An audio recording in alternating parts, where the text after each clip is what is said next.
Hello and welcome to ABW Radio Live. I am your host, Kris, and I'm full of the joys of spring. I'm not really, but you all expect me to say that, so I thought I would. I'm joined by Tom and Karl because we're going, like the pods, we're going two-man crew here on in because, quite frankly, it's too difficult for me to arrange otherwise. Good afternoon to you both, gentlemen. Hello. Hello. Right. Well, we'll just go straight into it, shall we? We'll just go straight into it. I'm so afraid we do. Before I do, can I just say in advance to the chat room, I'm taking no shit. Okay, so anybody starts getting abusive or offensive to anybody else, you'll be blocked. End of story. No second chances.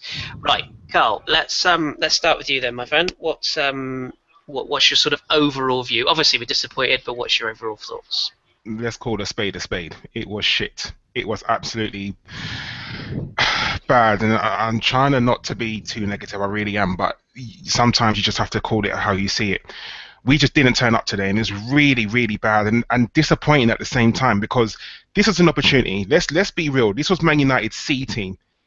They had some under 18s, under 21 players. We should have gone there, and we should have taken all 3 points. We really should have. And as usual, our big-time players just go missing. It's just absolutely ridiculous. And I don't know if it's a mental thing. It's surely not an ability thing because those players have the ability to go out and do well. They really do. But we didn't turn up today. It's just a mental thing. Sometimes when we play the big teams, we just don't turn up, and it was absolutely atrocious. Fair enough. To be fair, that's quite balanced. You could have said a lot worse. Tom, thoughts? Same for you. I mean, general overall review of that. Yeah, no. Karl said call a spade a spade. I probably would have rather if someone stuck a spade in the ground than have Walcott on the pitch. But honestly, it was demoralising watching it. I mean, I've had a bad enough week, and yes, I'm milking the sympathy out of everyone today, and I don't care. But honestly, you cannot go to Old Trafford in a title race and perform the way that we did. It was unbelievable, the amount of poor passing, the amount of the decision making, the defending, the blame, the players putting blame on each other was embarrassing. Players who couldn't step up and even say to themselves, like, I've fucked up and I need to be better. It was none of that. You had Ramsey going off moaning other people. You had Gabriel and Koscielny, and the only person who kept a level head on the pitch was probably Czech. So it's just unbelievable how we can go and play like that when we know what's on the line. Yeah, fair point. Okay, Karl. So let's start at the top then. Lineup. I was disappointed, I'm not going to lie, for probably 3 reasons. What was your thoughts on the lineup when you saw that announced? Not the team I would have gone with. Why he continues to play Walcott, and Walcott hasn't done well, I don't know. Walcott would never have been in. I don't think Walcott would have made the squad today, to be honest. Like, I'm being very serious, let alone the starting lineup. I would have played Giroud, and I would have played Welbeck on the right. That's what I would have done. Just Walcott is not good enough to be in the team at the moment. He's got the ability, but right now he's not good enough to be in the team. At the beginning of the game, I probably would have gone with Gabriel because I thought that was the right call. I'll be very honest. As the game grew on, I thought it was wrong. But apart from Walcott, I would have gone with that exact same team. Interesting. Tom, I'll give you your thoughts on, or you can have your say on the team as well. I would have. I wouldn't have started Walcott, and it's hard to go now and say, oh, I wouldn't have done this, I wouldn't have done that. It's easy to say what we wouldn't have done now because we know the result, but I felt that leaving Giroud out was the correct decision initially because I think he needed to be taken out the firing line like he did. I think it helped him in the beginning of the season when we took him out and he kept coming on and scoring, and we know that's worked. I didn't agree with keeping faith in Walcott. I think it was ridiculous for the form that he's been on, that he's been worse than Giroud, and for Giroud to be dropped over him when I still want Giroud to be taken out the firearm was criminal in my opinion. I don't really know what's happened to Joel Campbell and what this whole exile of him in the team's been recently. I don't think he's done anything to deserve that. I felt we could have experimented and gone a bit more solidity in the middle with Koch and El Neni and push Ramsey out wide, if I'm honest. If we were going to play and then put Welbeck up top, I really wanted to see Welbeck as striker, not wide. in that game, because I think that he was one of the only players on the pitch who really tried to take the game as best he could and keep a level head about it. But we just didn't have the bottle in the game, and it really cost us overall. Okay, my 10 pence worth. I thought the and Per as well. Per was. I was disappointed to see Gabriel start. I'll come on to that in a minute.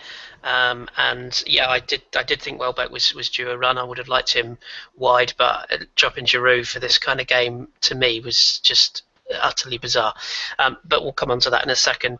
Karl, we'll just kind of before there's so many things to kind of go into, but we discussed it pre-record. The Monreal chance. Now, it's not to say that it could have gone on and it could have been very different in both ways. You can't just say it would have been different had we have got in front. But that was quite a big chance early on to set a marker after what was a fairly good start, I thought. Yeah, we started well. That's the thing. We came out the blocks well. We was sort of passing it around, zipping it around. They couldn't keep up with us. We were doing quite well. That Monreal chance goes in, the game's different. No doubt about it. That chance goes in. I'm not saying we're going to win the game, but that changes the whole outlook of the game, because then Man United have to come out. They have to come out and attack, and that just leaves us space in behind. For me, Monreal has to score that. I think he took too long. He let the ball bounce one too many times, and as soon as he went to strike it, the goalkeeper was right on top of him. So obviously he was never going to go in. But he has to take that chance early. I think that's probably fair. It's a real turning point for me, I have to say. But Tom, what did you make of going behind? Obviously, the goal that put them in front. Poor defending. Again, we'll touch on individuals in a minute. I don't like to go into individuals, but I feel we're going to have to today. So it's poor defending all round. And then Bacon Rasher popped up. In fairness, I know everyone's now saying he is the next Wayne Rooney, he's the next Messi, he's the next saviour. I'm just going to say right off the bat, bullshit. Tom, with one leg, you could have put his two chances away today. What did you make of that first goal and the defending that led to it? Oh, well, Theo Walcott giving the ball away is a really annoying characteristic that is crept into his game too often, and it's one of the reasons why I don't like him being in the side, because he loses it in our own half too often for us, and it costs us. And then to allow the ball to be played across and for no one to get a foot on it and no one to get clear it, and that's really the position where you want Per Mertesacker in, because he's the guy who can stick out a leg and can block crosses like that. Fortunately, you can probably hit me back with a counter argument with the Barcelona game and lay it off straight to Messi, but he does get a foot on things and he does have the awareness to block crosses. And then it just sort of went through. Czech was unsighted because of Lingard running across, and unfortunately it went in. And as you say, it was an easy chance, and all he had to do was hit the target, and it was always going to go in with an unsighted goalkeeper. So it was unfortunate, and then we just didn't respond at all after that. We just didn't kick into gear at all. We stayed in third gear for, to be honest, the rest of the match. And Karl, it did strike me as they looked shell shocked. And one thing that I don't know whether it's just that it feels like we do, or whether there's an actual stat for it. I haven't prepared, so apologies. But it seems like we tend to be quite open to conceding two in very quick succession. Once again, it happened today. And from a game where you go 1-0 down, it's a bit of a shock. You just get behind the ball and you go, right, for 10 minutes, let's just work our way back into the game. And then wouldn't you know it, we go and shoot ourselves in the foot 3 minutes later. I mean, that essentially kills the game, doesn't it? Yeah, of course. And it's just I had to say it, the Arsenal way, instead of, for 10 minutes, someone turning around to the squad and saying, right, let's play keep ball for about 5-10 minutes. Okay, it's hard to keep ball for about 10 minutes, but for 5 minutes, let's just pop the ball around, get some confidence in us, just pass the ball, keep the ball. And we just don't do that. And for me, it's like the lack of leaders on the pitch. There's no one taking the game by the scruff of the neck. There are times when all you want to do is just grab everyone in Arsenal squad and just say, what do you think your role is on the pitch? And then I know we're going to get onto this, but Gabriel, I didn't know if he was playing centre-back or centre-mid. He was running up the pitch and he lost the ball right at the pitch and he showed no urgency to get back. And you're asking the question, why are you doing that? Like, you're meant to be a centre-back. Yes, you want to try and play out, but play it out and then run back, because if the counter-attack happens, that's what's going to happen. You're going to get caught out of position. And for me, it was just No one in that squad played well today. Not one person. You could see the physical frustration of some players, but if you're not playing well, the whole team is not going to play well. Yeah, well summed up. And Tom, obviously getting back into the game, Danny Welbeck seems to like scoring against his former employers. And going into half time, you thought, okay, we've been largely second best, but at 2-1, it's a good time to score, all the cliches that go with it. And then second half, we came out, and again, we still looked a bit, I don't know, static. It wasn't a lot of movement. We just didn't look at it, even in the second half, when you should have been right at them. Oh yeah, definitely. I mean, you go into half times with that goal and you think the momentum's going to be with us. Do you think that Wenger's going to go in at half time and really gee him up? And we didn't come out and really show that we wanted to get back in the game. It was pretty timid. It was still a bit nervous on the pitch. We feel like we've still been a bit shocked at the 2 goals we conceded, and we played a bit wary, and we never really got our foot in the game past that. And then when you let what happened following that really early on in the second half to go 3-1 down is just awful, and I'm sure we'll go into it more, but the defending was horrific from Ramsey, and obviously I don't think Koscielny could have done much with the actual shot that hit him. Obviously he's trying to block it and it's just taking it past Cech, so it's disappointing, and I'm sure I'm going to be using that word a lot this evening, but there's not many superlatives that I'll be using tonight. No, and Karl, Tom's just sort of touched on it there. The third goal, again, it's we'll come on to individuals in a minute, and trust me, I've got a lot to say, but just poor again, wasn't it? It had images of Monaco to me once again, and I seem to have said that about 8 times the last year. But pouring forward, committed too many men forward, and not only that, when we lost the ball upfield, too many were either in too much of a hurry to try and get a foot in, or just didn't even bother coming back whatsoever and sort of stood there and watched others. That third goal, I said to you pre-record, that killed the game then, didn't it? If we didn't get the equaliser, that was pretty much game over. No, agreed. That was the killer. You could see everyone's head just sort of sink, literally. That was definitely the killer. We just, like you said, Kris, there was a lack of urgency to get back. Yes, we're chasing the game and we're trying to score, and I'm all about that. But there's got to be a balance to the team. There's got to be players whose job is to defend the goal and players whose job it is to try and get a goal. And for me, it just seems like the players on the pitch don't know who should be doing what. There was just no balance to the team whatsoever. Everyone pouring forward, and then when we do lose the ball, no one's trying to get back. No one's trying to break their neck to defend the goal, and that's kind of the really sad thing about today. No one sort of tried to play out of their skin to get the game, to try and win the game, I should say. Yeah, I agree. And Tom, we again gave ourselves a lifeline, and let's not forget it was the 69th minute that Mesut Ozil kind of bounced the goal back in, and to make it 3-2. Good finish, in fairness to him. It was a difficult chance to take. We had a full 20 minutes to go at them, 25 minutes in fact. It didn't feel to me like we did. It didn't feel like I don't know how many saves De Gea had to make, but it wasn't many, was it? We just didn't seem to. Even at 3-2, you thought, right, go for it, and we just didn't. No, I mean, it's like you look back at the Leicester game, and we were camped in their half. The whole time we were trying to get the game back, we'd be passing around as we do the edge of the box until we find that moment to play that killer ball through for someone to latch onto. But we were finding ourselves passing it around in our own half at the back, just trying to keep possession, just trying not to lose the ball. And it really didn't feel like anyone had the confidence to really take the ball forward because they thought they were going to mess up because not everyone was on form. The mentality wasn't there. It wasn't right. And we just couldn't get up the pitch. You have to give credit at the end of the day. You have to give credit to the way that the United team organised themselves. A makeshift centre-backs of Carrick and Blint defended very well. They cleared chances that we didn't in terms of when we conceded our shots. And the youngsters in the full-pack positions also did well. And you can't really quantify how a team that we've got lined up against theirs has not taken the ball forward, has not driven past. We've got players, world-class players like Sanchez, who didn't seem to get past, kept wanting to go inside. Is what we've complained about many times, is that we think we should change his game up, moving over to the right-hand side, because we just know what he's going to do. It was the same with Memphis Depay, and you look how Bellerin really was trying to show him outside because he didn't want to get him on that right foot.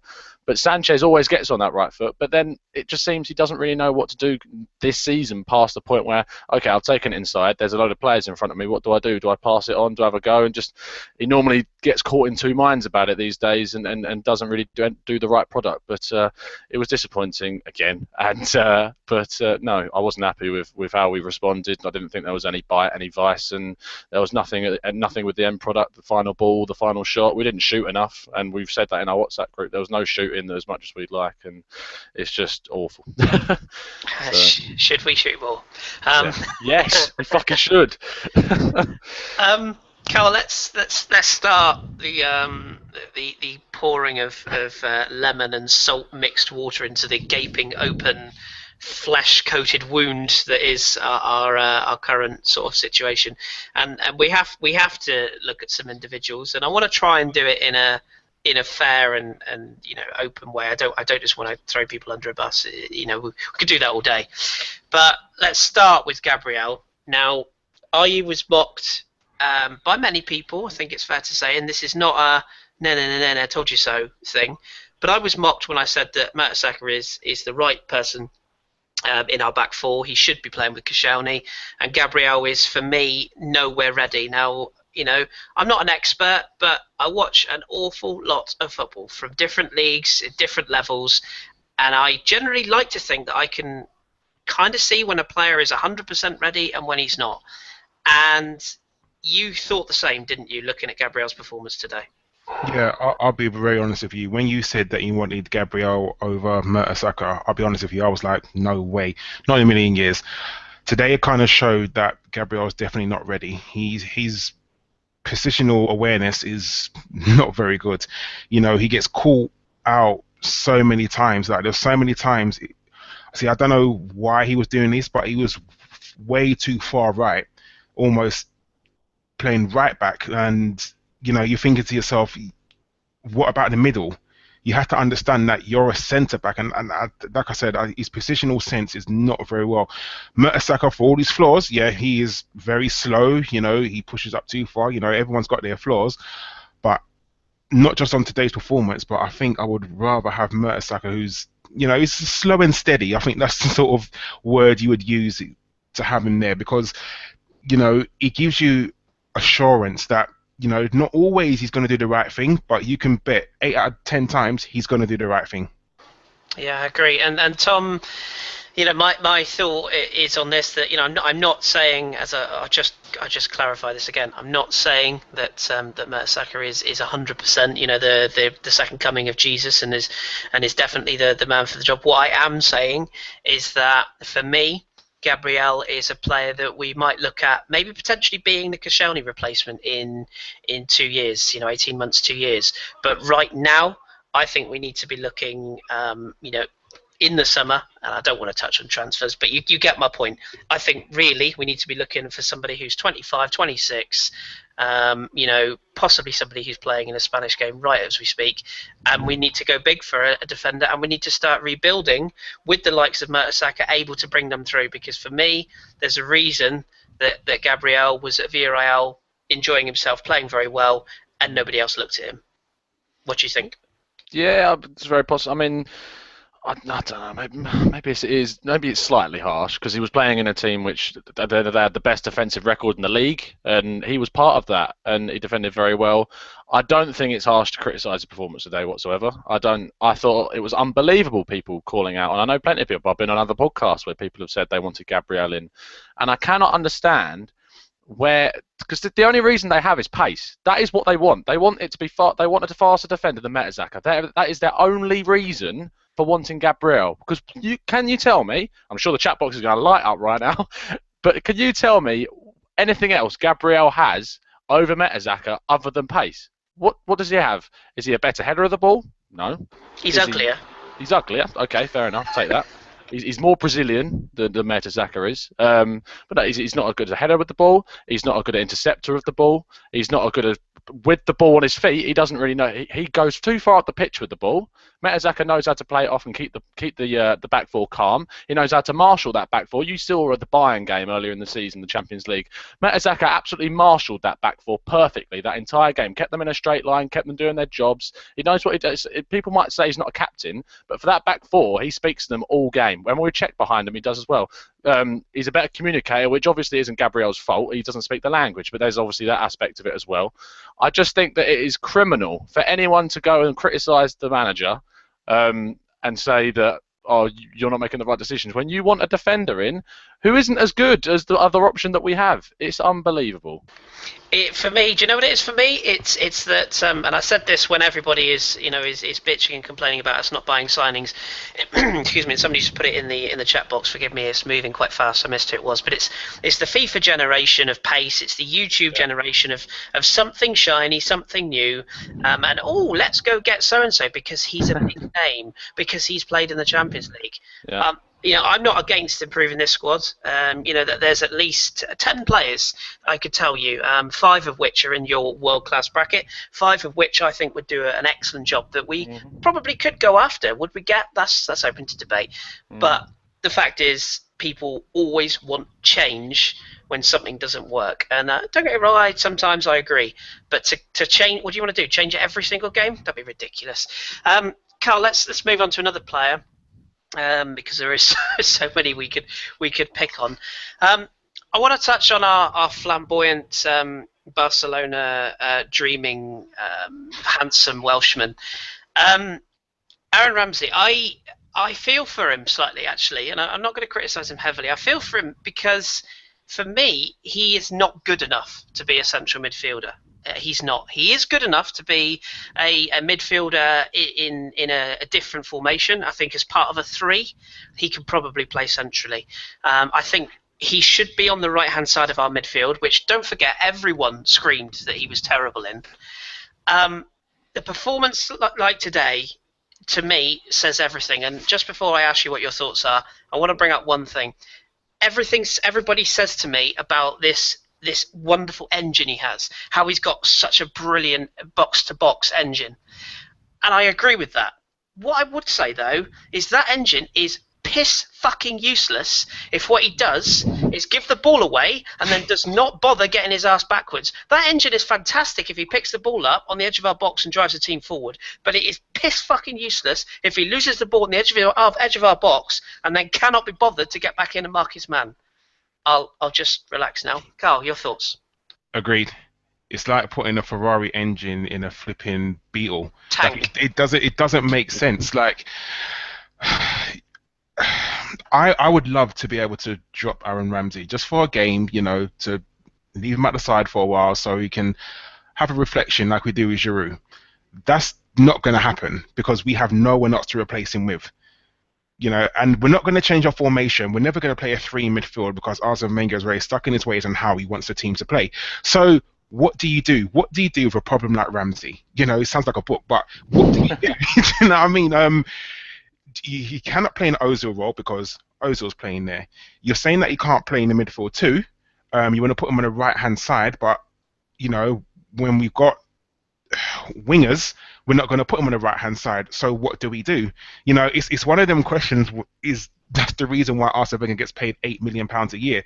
He needs to solve that problem.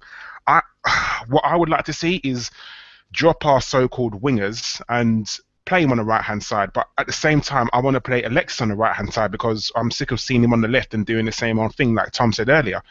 So what do we do with a problem like Aaron? I don't know. I really don't know. You must be absolutely wallowing in all the sweat of the people now crying out for Santi Cazorla. And the thing is... Oh, don't get me started, Tom. I will throw my computer out the window. Is that you're absolutely bang on. And I cannot believe the amount of people that criticised him when we had him. The calmness that he brings to our game, the passing that he has, the range of it, and the fact that he can play a 10-yard ball and not give it away, the fact that he doesn't have to take a touch before every time he has to pass the ball. Listen, I am 100% happy to hold my hand up when I'm wrong, and trust me, I am wrong on a lot of things. And for everything that I come on this show, you know, no matter whether we're good or bad, I'll always be here and I'll always defend what I say. And everybody knows I'm very positive, and you know, I'm not slagging off Aaron Ramsey for a reason other than I'm disappointed that the kid has got more, I think, and he's not showing it. And yeah, you can say some of it is how he's being coached, but some of it has got to come down to when he's on the pitch. And as for Santi, you know, a lot of people said, "Oh, well, he doesn't score any goals." I'm sorry, I can't have that argument. You know, he is so essential, and people forget that this man is what, he's 30 now, Santi, I think he is. You know, we've got realistically 2, maybe 3 years at this level of him left in that midfield if he doesn't move on himself, because he does strike me as a player that might want to nip back to Spain at some point. Replacing him is so vital, and people bang on about this world-class striker we need. Replacing Santi Cazorla is so pivotal.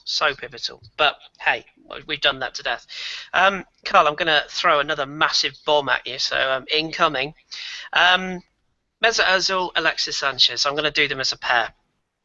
Once again, I'll try and keep this sort of measured and you know, straightforward. Mesut Ozil is a wonderful footballer to watch when it's going well, and he's a player that we're very lucky to have. That said, he strikes me as a player that is starting to look around at other players in this side, that he's starting to look at people and think, I'm doing my bit, why are you not doing your bit? And I don't like that. I really don't like that. I think he needs to be doing more than just putting in a couple of very fantastic crosses. Yeah, that's fine. No offense, David Beckham made a career off of it, but he also did an awful lot more, and that's what I want from Mesut. So let's touch on Mesut first, and then we'll come to Alexis in a minute. What do you think? I think Mesut is very disheartened with his team at the moment. Like you said, when we was doing well, when we was playing really well, you know, he was the best thing since sliced bread. You know, I'm not saying, don't get me wrong, I'm not saying anything stupid like he's nicking a living, because that is the most stupidest quote I've ever heard about Mesut Ozil. It really is. But I think he's looking around the team and thinking, you know, why am I playing with these people? Why are the balls that I'm providing not having an end product? You know, we cried out for a striker with pace, because when Mesut Ozil can find you, it's going to be brilliant for a fast striker to run onto and put it away. You know, ultimately we should have that in Theo Walcott. He just doesn't have the end product. I'm 50-50 on whether Ozil is there next season. And I know I'll probably get a lot of abuse for that statement, but I genuinely, if we don't win the title this season, I think Mesut Ozil will be knocking at Arsene Wenger's door, saying to him, you know, I don't enjoy it here anymore. You know, the rough and tumble of the Premier League I don't think suits him. You know, he bulked up when he came back from his injury, and you know, he was playing very, very well. But I think he plays better. But at the moment, the players that he's playing with are not good enough. But at the same time, he needs to raise his game as well, because if he thinks that, take the game by the scruff of the neck. You know, get that ball, drive it forward. Not every time you need to pass. Sometimes drive forward, and the age-old question, shoot more. You know, and he just doesn't do that. No. I'm. I'll be honest. A lot of these people that said, oh, you know, he'll look to move on that. I was on the side that said, nah, that's silly. The more time goes on, and the more I see the expressions, and the thing with Mesut is that he's really bad at hiding his emotions. I mean, really bad. His body language is, you know, it is so evident, and I'd be interested to hear from people that see him live more than I do. But Tom, let's touch on Alexis as well. So again, I think people are being very knee-jerk in this, because let's not forget that without Alexis Sanchez, we probably finished 8th last season. So I think it's fair to say we have to take this into context. You know, it is his second season. He has played an awful lot of football, Copa America, whatever it was last summer. You know, he hasn't had a rest. He then came back from the injury, got injured again. I think we're seeing exactly why Arsene Wenger didn't want to race him back into the side, and I think the reason that he's still playing him now is because he now doesn't feel like he has another option. And again, that's a whole other subject. What do you make of him? Do you think it's as simple as him having one very good game that will turn it, or do you think the problem is deeper than that? I think it is. I think it is deeper than that. I think there's someone had a bit of a cheek earlier in the chat to say that he overperformed last season, which is unbelievable. The guy is that level. He was in a Barcelona team which included the likes of Messi and who else, and you're not going to stand out too much in that team. Of course, you're going to come into a team like Arsenal. You're one of the best players in that side out of the top two. You're going to stand out more. You're going to perform better. And this season, the injuries cost him. I mean, you look at the performances against Leicester and against Manchester United, and that's the Sanchez that we know. They're the performances that we're used to. And since the injury, it's just seemed that he's just been a bit lacking in ideas of what to do. I mean, we go on all day about he does the same thing over and over again with his cutting inside. And I don't. Maybe it's not about taking him out the team. Maybe it's about, as I'd really try to push and say, and just moving him over to his natural right hand side position, and giving him like a new option and putting him in a more unknown, even though it is his natural, but he hasn't played there for so long. Throw him in there and see what happens. I don't see where we can go, because we're a team in a collectiveness in lacking in ideas. So why don't we just move Sanchez over to the right hand side and we got to change something, because every team knows what we're doing. We played against a Man United team that included all their youngsters, and they even knew what we were going to do. We couldn't break them down. We couldn't even get our own half most of the time. And Sanchez has been an advocate of, unfortunately, the lacking in the ideas of the whole team. And if that comes down to the manager not instigating any new training methods, any new methods in attacking and whatever, then that needs to be questioned. And he's two-footed. I don't understand this. This idea that he can only play one side. It does strike me as bizarre. Karl, sorry, I keep throwing these things at you, and I'm gonna throw not a bomb. I'm gonna throw a whole country at you now, because that's how big this problem is. Theo Walcott, £130,000 a week. I'd quite happily take that a year. You mentioned the phrase "nicking a living." And I don't want to give that journalist any sort of credence behind that phrase, but it does kind of begin to nudge into Theo's direction. Today, again, the guy, he had a chance, he had an opportunity. I'm not even sure if he was even there. I mean, just what's your thoughts? Theo Walcott, like I said to you earlier, Theo Walcott doesn't get in the squad, let alone in the starting lineup for me, for a little while. I don't care what anyone says. I'm not going to use the word licking a living, because he's not, but he's not doing what he's supposed to do. Theo Walcott is supposed to be our get out of jail free man. For me, he's got pace to burn. He's got to be top 5 fastest in the Premiership without fail, 100%. Why doesn't he use it? Theo Walcott, for me, doesn't have a footballing brain. He doesn't at all. He does things that are so silly, and you're thinking to yourself, why have you done that? Like, what is your decision for kicking it inside? What is your decision for not passing it? And it's almost like he's trying a bit too hard now. And when you try too hard, that's when you make more mistakes. And when you make mistakes, they're highlighted more. And, we went through this with Chamberlain. And, I'm not saying he came good, but he started to get a bit better. Theo Walcott hasn't improved. For me, I saw a tweet earlier, and it's very, very true. Theo Walcott hasn't. We're still waiting for Theo Walcott to improve from the 17-year-old that we signed from Southampton. And he has done nothing at all to improve from that 17-year-old to Sam. We're still waiting for him to have his breakout season. We're still waiting for him to just do well. He's not, for me, how he's still in that squad, I don't know. I truly don't understand how he makes that squad. He has done, I'm not going to say he's done nothing this year, because he has. He's done, he's got the goal against Man City. He got the equaliser against Leicester. He scored against Leicester away as well. But for me, he cannot be in the squad anymore. We cannot afford passengers, and that's what we're doing.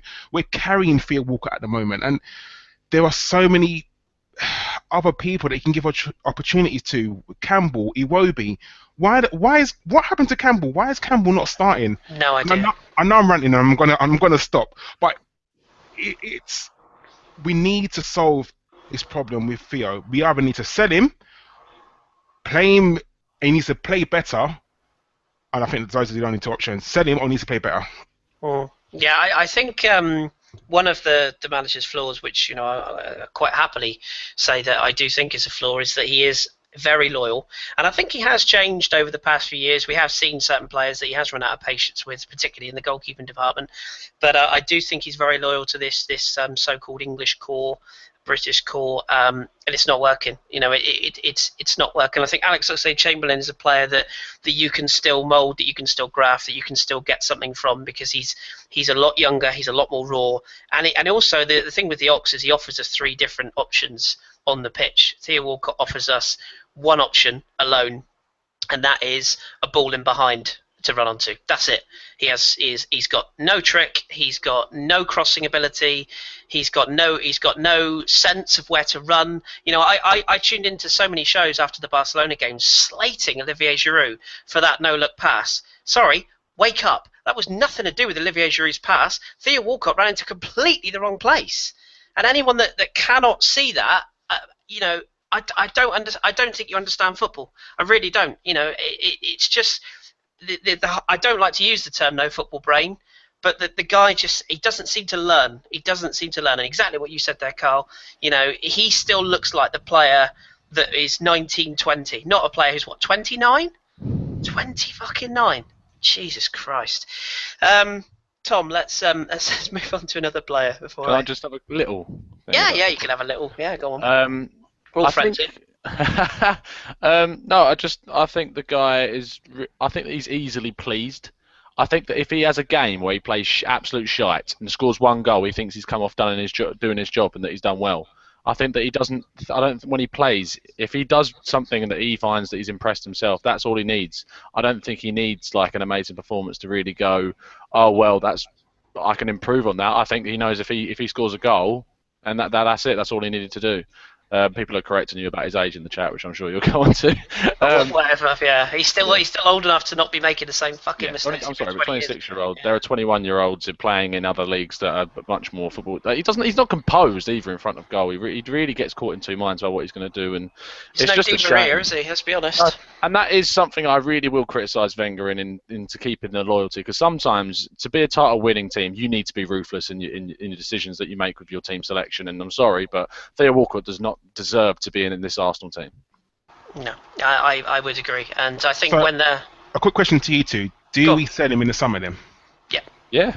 If you get a sensible option, to be honest with you, Karl, I think we missed a trick. I think last summer was the time. And no, Raheem Sterling was not the right player to get. He really wasn't. But I'd sell him for 15 million. I'm not even joking. I think I would. I just sometimes a player stays at a club and it just doesn't work. Sometimes a player just needs a fresh change, a fresh opportunity, and that's what Theo Walcott needs, I think. And as I say, I'm not disputing the guy's commitment. I'm sure he loves being at Arsenal. Who wouldn't?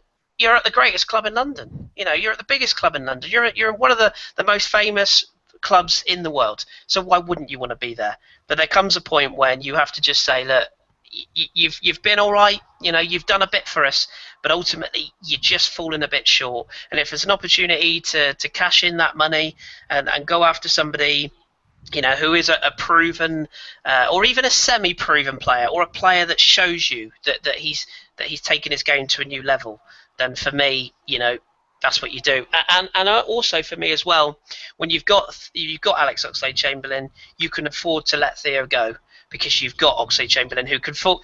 Is Ox doing any less than Theo Walcott is right now, even in his poor form? I don't think so. So no, I think you move him on personally. Tom, let's have a sort of a move on to other players. This is so hard to pick on players, isn't it? I want to touch on Francis Coquelin. I saw a comment in the chat box earlier on that says that Coquelin is nowhere near as good as we thought, or that he's got shit this season. I can't remember the exact term. That for me is idiotic in the extreme. What it strikes me is that we've touched on the Santi Cazorla partnership, but Francis Coquelin looks to me like a player who is really struggling in a midfield that essentially gives him no support, no options. He strikes me as a guy who is so desperate to win that he tries to do everything himself and he can't do it. What do you think? I mean, do you think he needs somebody else in there? If if we can't get Santi back soon, do you think the El Nene thing has to happen now? I think it has to, simply because he needs someone who's calmer next to him. I just don't think Ramsey's calm enough on the ball. I think that every time Ramsey's given the ball, Cox's worrying. Cox doesn't. He's thinking things like what the situations that can occur, and he's thinking Ramsey might lose the ball because he's not Santi Cazorla, and I'm going to have to get back. And I really think that Cox actually, he's suffering because he's trying to force matches through. He's really trying to force that form that he was in, the amazingness that we got from him last season and at the beginning of this season as well. And I think he might have, during that injury layoff, had a bit of time and just sat and thought, wow, like I've really now got to continue what I did. He must have been so worried coming back from injury, thinking, what if I come back and I'm not as good? And he's really trying to force it in that way to be the best that he can. And sometimes performing brilliantly and then having a bit of layoff can be a bit of a curse. So we might be seeing that. I really think he's suffering without Santi. I mean, that combination was the solidity into our title push at the start of the season, and it's such a shame that it got broken up early and it was disjointed, and we've had to sort of make do with Ramsey and Flamini in there, and now it's all chopping and changing, and we just really need some continuity back in the side and really get those partnerships back with be that Koscielny and Mertesacker, be that Santi and Koch, and be that just having a mainstay striker in either Olivier or Walcott up front. It's really quite, in a team that we know as being so stable, it's really quite uncharacteristic to see so many changes being made so often. Exactly, and I think Josh makes the point actually in the chat. Coquelin as a footballer is still evolving as a footballer. He's still learning his craft, and I think that particularly British people, we are very guilty, especially with our national team, whom I couldn't give two shits about, but we're very, very quick to big up players and say that they are world class or amazing, when basically what they've had is a very good season. Ladies and gentlemen, I give you Mr. Rashford. But I think we are very quick to jump on a player and just say that they are the next coming of Jesus, when ultimately they've just had a really good season. I think Francis Coquelin is a very, very good player, and I think he's integral to what we need going forwards, but he does need that partnership. I totally agree with you, and it's just difficult because you're essentially trying to blood him back in when he's had quite a long period out. People forget. The other thing I want to touch on, Karl, I want to touch on this with you. Are you slightly worried about Hector Bellerin? And not as a footballer, I think he was very good against Barcelona the other night, for example, but he does strike me as a player that, this is another reason why I'd like Aaron Ramsey on that right hand side. Without a partnership, he doesn't seem to get forward as much. If you think back to the games where he got to the byline and pulls back for players coming in, he strikes me as a player that hasn't quite kicked back into gear since returning to the side. Is that a worry for you? I tweeted that same thing earlier. I said that Bellerin, he's not had a good game today, and I don't know the reason why. I genuinely think is that he can't trust. I don't think he doesn't get that far forward because he can't trust Theo Walcott. Theo Walcott, I mean, I know him and Welbeck were swapping. He was playing up front, but when Walcott was there, he can't trust Theo Walcott because Theo Walcott doesn't want to get back and help him defend. I think Bellerin has got an absolutely brilliant future ahead of him. I really, really do. But I think, like you said, he needs to drum up a partnership with somebody on the right. And if you think of the amount of people that have played on the right this season, we've had Walcott, we've had Ox, we've had Campbell. The amount of people that have played on the right, you need consistency. At least that Monreal has a partnership.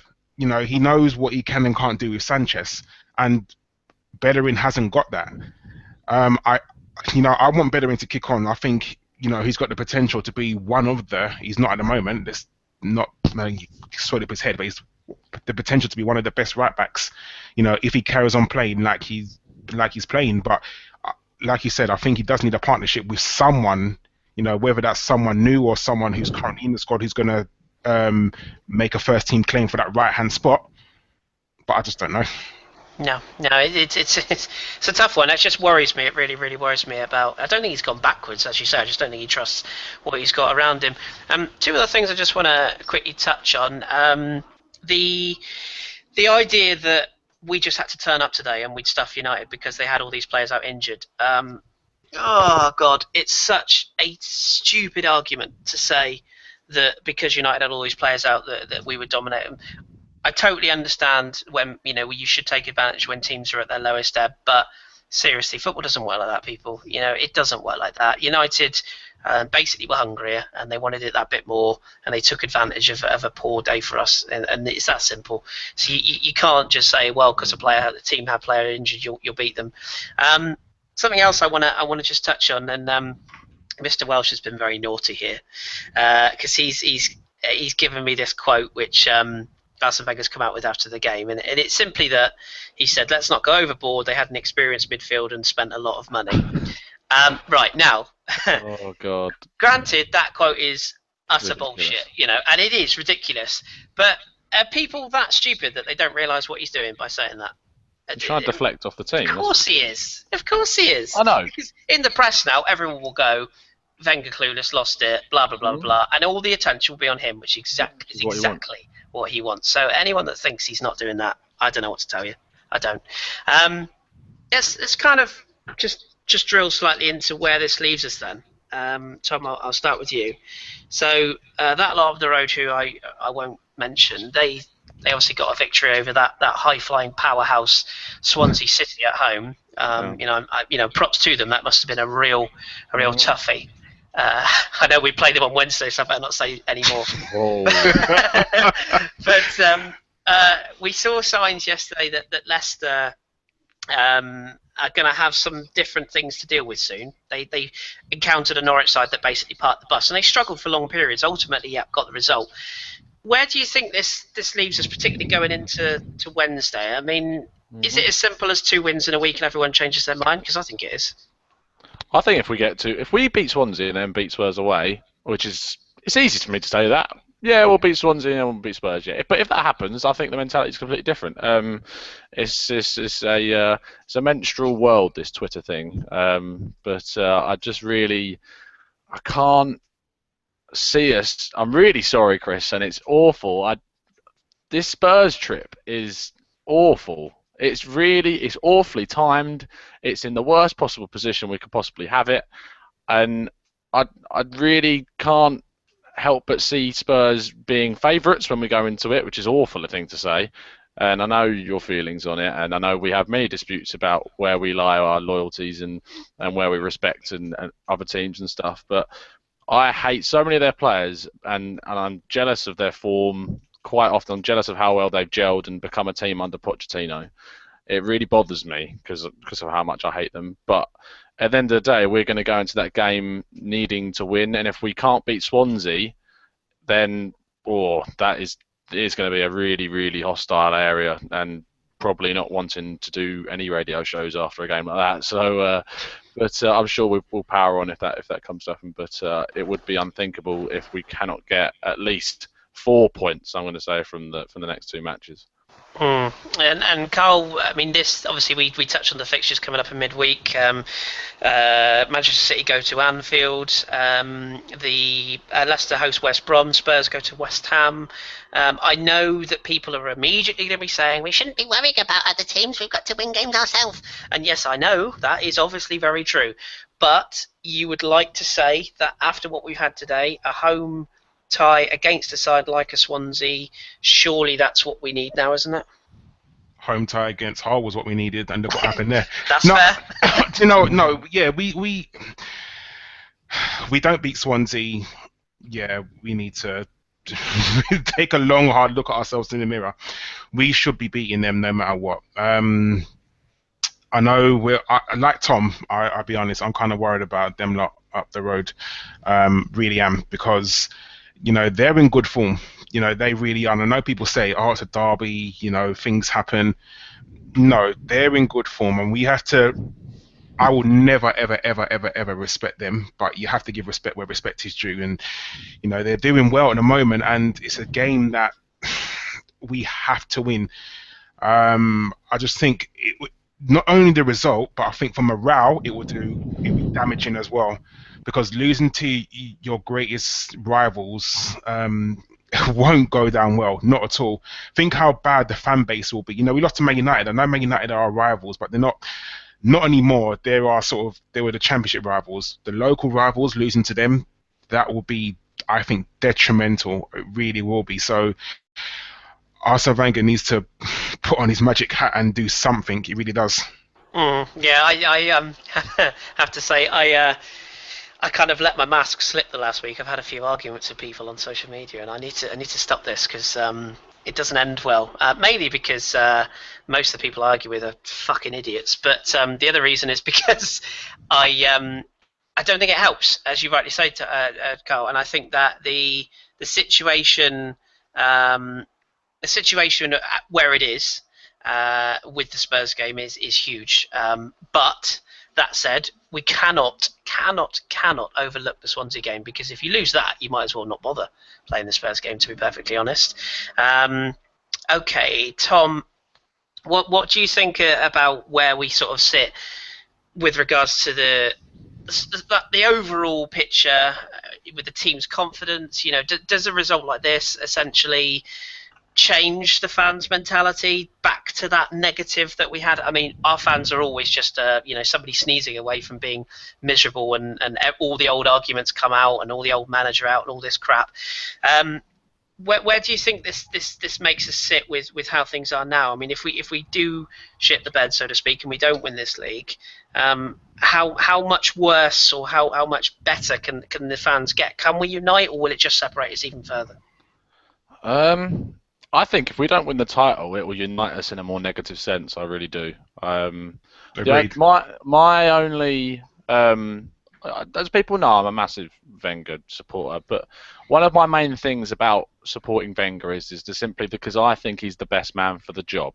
At this moment in time, I don't think anyone else can come in and continue to improve the club. And I don't mean someone to come in and win us a title and then leave us in dire straits 2 seasons later or whatever. I only mean someone to come in and continue a stable relationship with the club. And I know managers lasting for years and years is probably a thing of the past after Wenger goes, but I mean someone who's going to come in and keep us at the same improving level over time and winning consistently.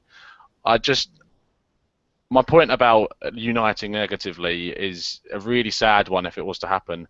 I think that this season is a piss poor league that we really should have been taken advantage of more often, and we just haven't stepped up to the plate in many matches. You look at this game, you look at the Chelsea game at home. We played a Chelsea team which really have been awful this whole season. We really have never stepped up against them, and we've lost games against West Brom and drawing Norwich, and it's just games in which we should really be winning and we're not. And I think it symbolised how we were doing it against Barcelona. And you look how we played for 70 minutes, so on the ball, but at the end of the day, there was no end product, and that's been our issue all season. There's been no one really to take the game by the scruff of the neck like there was last season with Sanchez and the season before with Ozil, and really step up and do it. And unfortunately, the person that's really been the guy for us this season is Petr Cech, and he can't score. So it's a really big shame how we haven't really taken it by the scruff of the neck this season. It's just disappointing. We've done so well. We've got through 3/4 of the show, and now I've had to put 2 people in timeout because they're fucking idiots and they're disrespectful and they have no brain to have a sensible debate. So enjoy your timeout, twats. Let's also just have a think about the kind of the picture as to where the fan base is. And I know what you just said, Tom. I want to get Karl's views on a similar side of things. Karl, can you look at this objectively and say that obviously people are going to be frustrated, and I totally get that. I'm not stupid, and I do totally understand the frustration about certain things of the manager. But I just look at the chat box there, and Tom makes a completely fair argument. That there isn't anybody better for the job right as we speak. And what I'm saying by that is February the 28th. Everyone's an expert. But if the manager just comes out today and says, yeah, we were absolute shit, the world's fallen around us, and we're out of the title race, everyone would get on him for that as well. So do you think there is an element of that some people they just won't, you can't win? There's no way you can have an opinion and be respected now. It's just the way of the world. Do you think that's true, or do you think that's me being slightly, awkward or slightly more provocative? That's the word I'm looking for. The way to win is to win games. You know what I mean? I'm sorry, Kris, but I think Tom was absolutely spot on, and what you said, Tom. if we don't win the league this year, I think the fan base will unite, but in a negative way to get Wenger out. I think Tom, you hit the nail on the head when you made that statement. You really did, because that's what will happen. We don't win it. Everyone, even I think some of the staunch Wenger in people, would then start to look, well, maybe he's not the right man for the job. You're right what you say, Kris. Arsene Wenger cannot come out and say our title chance is over now. He cannot. As long as we're mathematically able to win the league, we still can win the league. Whether we will or not, it's a different story or not. But as a manager of the club, because imagine if he says that, what kind of connotation that puts on the players.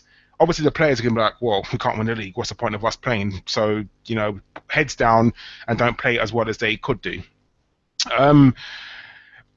Things need to improve, definitely, on the pitch, off the pitch, no matter what. I think things need to improve. As Arsenal fans, we do need to get together and kind of not be so negative. One thing I really hate is when people tweet players. Of course players read these tweets. Don't think just because they've got thousands of followers that don't read tweets. Of course they do. Now, if you're going to be tweeting Theo Walcott, oh, you were so shit today, it's unbelievable. Fucking hate that. Yes, Theo Walcott knows he hasn't played well, but why you tweeting him? What's that going to do for his? It's just absolutely ridiculous. Have your opinion, but don't at people, because if you see him in the street, you're not going to say that to him. Do you know what I mean? You ain't going to say that to him. So don't be a Twitter warrior and over Twitter and be like, oh, Theo, you're shit, and oh, Ramsey, you should have done this, you should have done that. Have your opinion, in a forum like this. You can come to a forum like this and have your opinions. As long as they're semi-respectful, all of us, we ain't happy at the moment. We're not. We're pissed off. But don't at players and be like, oh, yeah, you're shit. It's just ridiculous, because if you see them in the street, you ain't going to do that. So you're not going to go up to them and say it face to face. It's cowardly, isn't it? It's cowardly. It's ridiculous. And on the same vein as that, by the way, I would also just like to say, so I love that, Tyrone. Don't at me, bro. Yeah. I love that. But you know what? That's also another thing that really starts to bug me. It's not just the players, Karl. It's the people that. I mean, I've had a few tweets from people, and God bless our very own Jeff Arsenal. God knows what his timeline must be like today. But people are just giving their opinions. And one of the funniest things that I've picked up from doing this show is that everybody, and I'm not going to name the people because they know who they are. Some of them are in the chat today. Oh, Kris is fucking deluded. He's so Wenger in. I've never once said I'm Wenger in. I'm not Wenger in or Wenger out. I'm an Arsenal supporter. I support Arsenal. I have done my whole life. I love the club. Absolutely, to the very depths of my soul, I love this club and I want what's best for this club. And in my opinion, at the moment, the manager who's in place is the manager that manages the club I love. And until that changes, I don't give a shit about the speculation. I don't care about whether you're in, whether you're out, whether you shake it all a fucking bout. He's the manager of the club. Whether you like it or we don't, accept it. All that you can do as a fan is support the players that are on the pitch. And as the manager, all that he can do week in, week out right now is try his best to motivate those players, to get the right coaching involved, to get those players on the pitch. And you know what? Do you seriously think Arsene Wenger stands at the sidelines today and goes, "Ooh, I told Gabriel in training to make that mistake there. Yeah, I'm glad he dived in. I taught him that. Don't talk so much fucking bollocks. Seriously, have a word with yourselves. He will be as pissed off as we are tonight." Because ultimately, it's his reputation that he tarnishes if we don't win anything this season. It's him that will retire from this job and going, I didn't do the right thing there. It's own reputation. So for those people that says he doesn't care, I'm sorry. I can't have that. I just can't have that. Let's kind of wrap up with a few questions, by the way. And also what I will say as well is the manager is at fault for some things today. Selection and leaving out Olivier Giroud, I can't get my head around. So for those people that say I don't criticise him, bollocks, I do. Only when it's merited and only in a respectful way, though. Right, Chris Atwood wants to know, how incredibly important are this week's game, West Ham, Spurs and Arsenal, Swansea?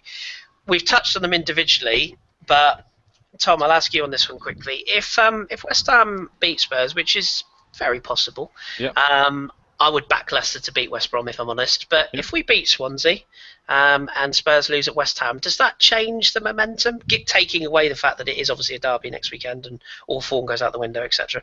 Yeah, of course it does. Football can change at any moment in time. Can change when there's a game going on, when there's a game going on, whether that's by a manager change or a player getting injured in training. So many things can happen during the week.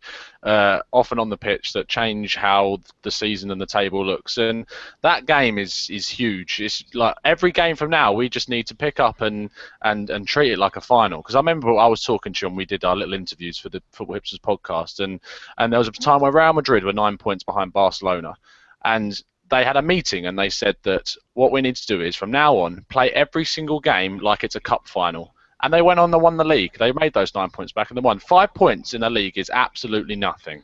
I know that people are moaning and people are crying, and a lot of it is justified, and I think that's very fair. But at the end of the day, 5 points is 2 wins, and that's nothing in football. As people go at me all the time about the Premiership being better than La Liga because everyone can beat everyone. Well, let's see it happen. Let's see it happen. People are going to beat everyone. There are going to be shocks. This is a weird season, as we all know, and we really should have taken advantage of it, but we haven't. But now this is a time where the players need to have a look at themselves and say, do we really want this? Because if we don't, then obviously you're showing it right now. And if we do, we need to play like we really do. Because honestly, it's getting embarrassing how much that they can talk in interviews on Sky, like you see Theo Walcott and Olivier Giroud today saying, we know it's a special season. Well, fucking show it then, because you're not doing it at the moment. So honestly, I just want to see a bit more desire in the side, and it's just getting to me. So yeah. And that's something that I think the manager can help. I do think that is something that he should be doing, definitely. I do think that he needs to be saying to these players, these people do pay an awful lot of money to watch you. You need to start fucking showing it. And I do totally agree, and that is something that he definitely should be. I'm all for the calm, composed approach. Sometimes teacups need to be thrown at people, and if they weren't, tennis balls if you're Dortmund fans. Yeah, indeed. And if they weren't thrown today, then questions need to be asked. And as I say, trust me, I'm pretty sure that Arsenal will be just as fucked off as we are. Certainly should be if he isn't. Question for you, Karl. Everything. Questions about why the fans are terrified of losing Wenger. I don't think they are. No one's saying that he should go in the middle of the season or at the end of a title. I would hate to see him fired. What's your thoughts, Karl? I know it's a massive thing to bring up about the future. It's a very dark and scary place. But would you agree with me when I say that the next manager, people say, oh, well, nobody knew who Wenger was when he came in. Yeah, that was, 15, nearly 20 years ago? Football's moved on, people. Wakey. But would you say that there's the next person we bring in, they're not just managing the first team, are they? They're going to have to be somebody that's going to be willing to come in and essentially take on Arsene's work. They're not just going to, the club isn't going to just say, hey, so-and-so, manager X, you come in and do it your way. I'm pretty sure the club are going to look at the fact that we are successful in certain areas. I won't mention the finances. Surely they're going to want somebody to come in and play by their rules a bit, aren't they? Whether you like that or you don't. Do you agree with that? Yeah, the next manager is going to need to be a yes man because, let's face it, Arsene Wenger's been a yes man for so long. So, the next manager is going to want to come in and maybe spend £20 million on one player and £30 million on one player, where Arsene Wenger would never do that. Okay, I'm not going to say he's never do that, but because he's done it in the past, but not by two £20 million plus players in one season, because he's sort of been respectful, to the fact that we have the stadium. At the end of the day, is that the next manager who comes in is going to have a lot of hype surrounding him. It's going to be almost a poison chalice, just like Moyes was. I think Moyes taking the job after Ferguson was, I think he was doomed from the start because he's always going to be compared to Sir Alex Ferguson. I don't know if you've noticed, but Van Gaal's hardly compared to Ferguson. Very rarely is he compared to Ferguson, but Moyes always was, because to take on such a mantle like that is going to be nigh impossible. And the next manager, everything's going to be, well, Arsene Wenger did this and Arsene Wenger did that, and that's going to be the problem for the next manager coming in. Yeah, I completely agree. And I know a couple of people, I think who was Pochettino when he came in? I have no words, mate. I'm sorry. He was very successful at Southampton before joining a mediocre mid-table club, which he's now transformed into a side that will ultimately fail. There you go. That's what Pochettino is. And by the way, just for those that are heaping praise on the miraculous Pochettino, he ain't won nothing yet. So just say may just want to hold that off slightly. He's done a very good job. I'm not going to deny that. He's done a very, very good job. But you know what? I would rather be a manager with quite a lot of stock coming into a club like Spurs, who, let's be perfectly honest, are expected to fail, or a manager coming into a club like ours where the pressure is on you to deliver the minute you step through those doors, just like it was David Moyes at Man United. So, Carl, I think you make an excellent point there. Arkan Tiger, Tom, sorry. I believe Wenger is the best manager, no doubt, for the club I've ever had. However, in the panel's view, what has to occur for him to leave? I'm pretty sure that's a straightforward answer, but what's your thoughts? For him to leave would just, for me, if we don't win the title, he has to. You're talking about the manager. I heard the first part of the question. I'm assuming it was Wenger. Yeah. For him to leave, I think we'd have to miss out on the title. And to be honest, I'm really like arguing myself about the fact if we don't win the title, he goes, because I still think that the board would keep him in unless we weren't in the Champions League, and that's just my thoughts on it. Just because that's how it's been forever, and now we've got money coming in. Still, it's been that case. So we've got the stability and the finances. We brought in world-class players, and we still haven't seen the title being won. And I really argue with myself about the fact if I trust the board to make the right decision, because as I'm like you, I am a supporter of Wenger, but at the end of the day, we're all Arsenal fans and we all want the best for the club. I doubt the board in their way of making the right decision, what's best for the club and not what's best for the club financially. And it's a really conflicting view of myself. So everything Ruud ever made the point that if we're a big club and we should be able to deal with a managerial change, well, are Manchester United a big club? Are Chelsea a big club? They went for a manager change, won the league, and now pissed off down to the lower ends of the table. We're a big club, as I know, we're a huge club, a massive club, but everyone deals with things in different ways, and I just hope that when the change happens, because it will, there's no one going that Wenger's immortal, it will happen eventually, that what happens is the right person gets brought in and that he can continue improving the club how Wenger has done. And we have been improving, because the only problem with the club is that everyone around us has improved us more, bar this season, and this season being the defining moment where I can probably turn around and say that Wenger's made a lot of mistakes this season with selections and not buying particular people. And it could cost us, and that's ultimately what could cost him his job. I would simplify the answer to that question myself, and I agree with everything you say, by the way. I would just simply say that Arsene Wenger will leave the club when he chooses to. Oh yeah. And people can hate that as much as they like, and they can write their little signs and bang their little drums and tweet their little tweets. It's just the way it is. I'm not saying it's right. I'm not saying that it's how I would do things. I think losing David Dean was a massive thing for this club, and not just for the club but for Arsene himself. And I think if he had, I think if you asked Arsene now, I think he would probably have David Dean back. And these people that say that the manager is never called into question, that he's not accountable and that there's no pressure, I don't agree with that. And Bahava, you've been warned, so bye bye. I've already done it, mate. I'm on it. Cheerio. Kris, sorry, Kris, I'm gonna ask you a question. Do you really think that? Because, okay, in what other big club would someone go, and like I said, I'm not Wenger bashing, but what other club would go 9 years without winning a trophy and not be called into question?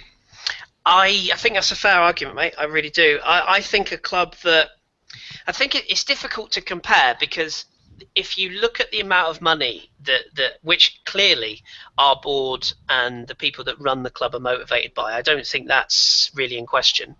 The fact that they are motivated by the money, Arsene Wenger is doing a fantastic job in their eyes. And I do think that it's difficult to compare us to another club, because Manchester United are probably the closest thing. They will always make money, but I don't think until you get people on the footballing board will we be able to really see. And I think that Arsene Wenger is such, he's taken so much stick, over the years, and ultimately he has come back from a lot of it, not all of it, and certainly some things I don't think he has learned from, but he has brought a modicum of success. He has essentially rebuilt 5, 6, 7 squads now. So I think it's really, really difficult to answer that question. And when it's a club, particularly Man City and Chelsea, they don't have to worry about the things we have to worry about. And I would argue Man United don't. So it's a really hard question, mate. I've got to be honest. It's a really hard question. What do you think? Do you think that it's the same for other clubs? Can you think of an example where it would have changed?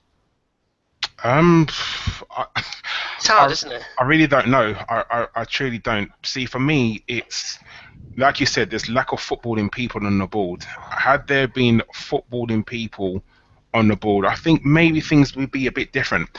Like I truly think that it's easy for me to say as a fan, but there should be someone from a fan group on the board. You know, just to give the sort of the fans' point of view, because as we know, I'm not getting into this because I know we run out of time, but I think that the board are so out of touch with the fans is unreal. You know, just the things that they've done, you know, about the ticket prices and the singing and things like that. You know, and then there needs to be a change. We're not going to affect the board, of course we're not. And I'm not saying that that person should have any power to sack Arsene Wenger. I truly think that at this moment in time, Arsene Wenger is the best man for the job. Until someone better comes along, I don't know who that person is. I truly have no idea who that person is. But until someone better can come along and sort of improve us, we've got to stick with Arsene Wenger and give it, as much as we may not like him, he's got to get our full backing. He has to, until such time where, you know, he does maybe leave the club, and that's not going to be to the end of the season anyway. At the earliest, let's not forget. And and I do often wonder, you know, we're all experts, us included. We all have our views, we all have our opinions, but the truth is, nobody knows. Nobody really knows what goes on. Nobody knows what restrictions, if any, there are. You know, and I don't know. I might go home tonight and have a jolly good laugh and go, ha, making 8 million, 9 million a year of this. But I doubt that. You know, I really doubt that, because he's a proper football man. And sometimes, you know, you stick by. I'll give you a small example, but before we start to close things out, Laurent Blanc was absolutely detested by PSG's fans, and I know people are going to say it's the French league, they get all their money, blah blah blah. Yeah, bollocks, boring argument. The point is, with all the money that PSG have had pumped into them, the pressure was on that man to succeed, and not only that, bring players in, bring a style of football in, and essentially rebrand PSG. And he was absolutely hated in his first season. He's now turned it around. You know, he's made them into a European force, and he's basically come back from where nobody said he could come back from. And I know that's a very sort of roundabout argument, but there's nothing stopping that from happening at this club. I do agree that changes need to be made. I do think that there need to be more people that question things, and I do think that some changes would be useful. And I think in the playing department there is definitely some changes that need to be made. But like Karl says, you know, until we really see that candidate come through that is the right man to transition into it, you know, I'd rather stick with the devil I know than the devil I don't, personally. That's just how I feel. Let's get some final thoughts then before we wrap up. Tom, do you want to sort of beat a drum maybe ahead of Wednesday?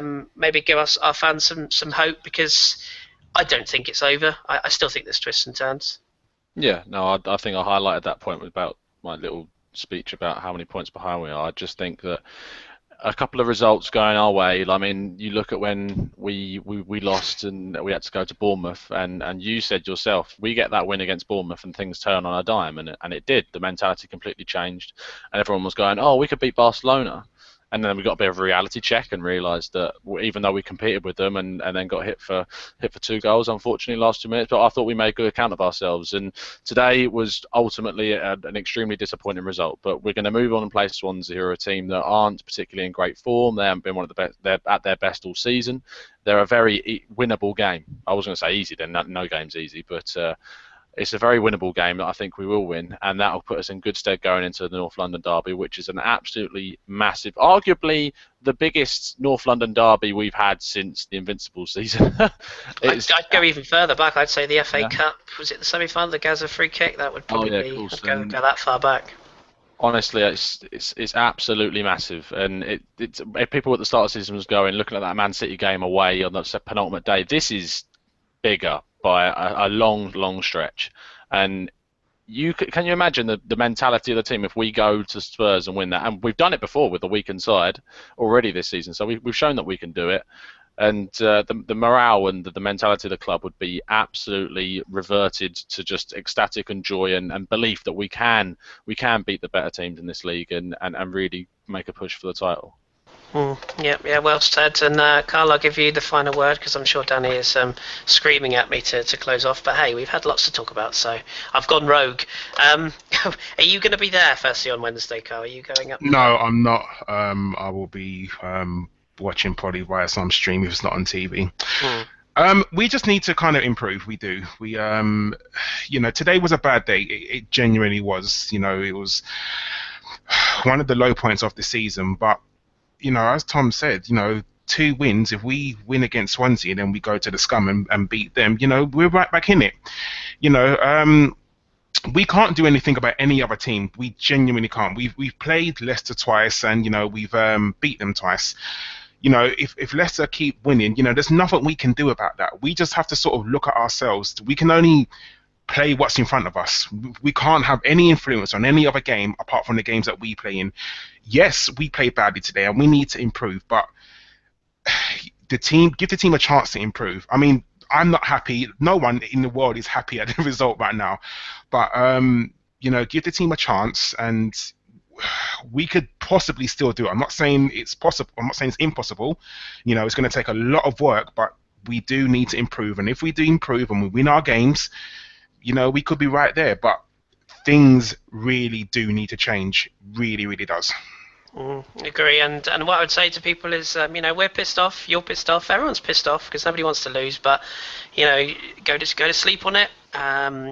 Be frustrated. Be upset. Be angry if you need to be. But as we said earlier on in the show, just completely screaming and effing and jeffing at the players, which we've done today. Do it once, get it off your chest, and then move on, because we've got a massive game Wednesday now. It is a must-win game, and it sets up. It really does. I think West Ham will beat Spurs. I'm going to say it now, live, while we're here. I think West Ham will beat Spurs, and that sets us up perfectly. And what better way to get back on track or potentially push for this title by beating them? And the repercussions that they could have. Not saying it's going to happen, but I would prefer to keep the faith than bury the coffin. So that's how I'm going to do. Right, just going to say a couple of quick shout-outs to people. Stan the Man sent me a couple of excellent tweets, as did Mark Blundell, as did Tyrone, as did Accidental Gooner.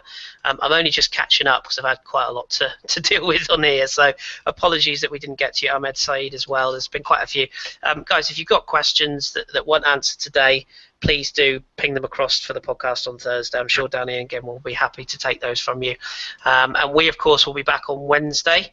Hopefully things will have improved, or will improve. If you read Twitter, it couldn't get much worse. So happy days. But thank you very much to Tom and Karl for joining me, gentlemen. I appreciate it's not been the most fun show we'll ever do. No worries. Can we have a special shout out for Sonogo? Hat-trick hero. Bloody brilliant. Get on you, yeah? Like a new signing. Who needs Cavani? And thank you, Tom, as well. Appreciate your time, sir. Get well soon. I'll be watching Spain, so don't worry. That's all right then. Yeah. But yeah, thank you to everyone in the chat box. Really, really appreciate your views, positive or negative. It keeps us doing what we do. So thank you very much for joining us. Shout out to the fat man who, once again, is too fucking lazy to come on these shows. I'm only joking, Danny. I love you, really. You big huggable goo. We'll speak to you on the podcast on Thursday. We'll speak to you on the radio show on Wednesday. Keep it Arsenal, guys. Keep the faith. That's all we got. Speak to you soon. Ta-ta. Bye-bye. Bye.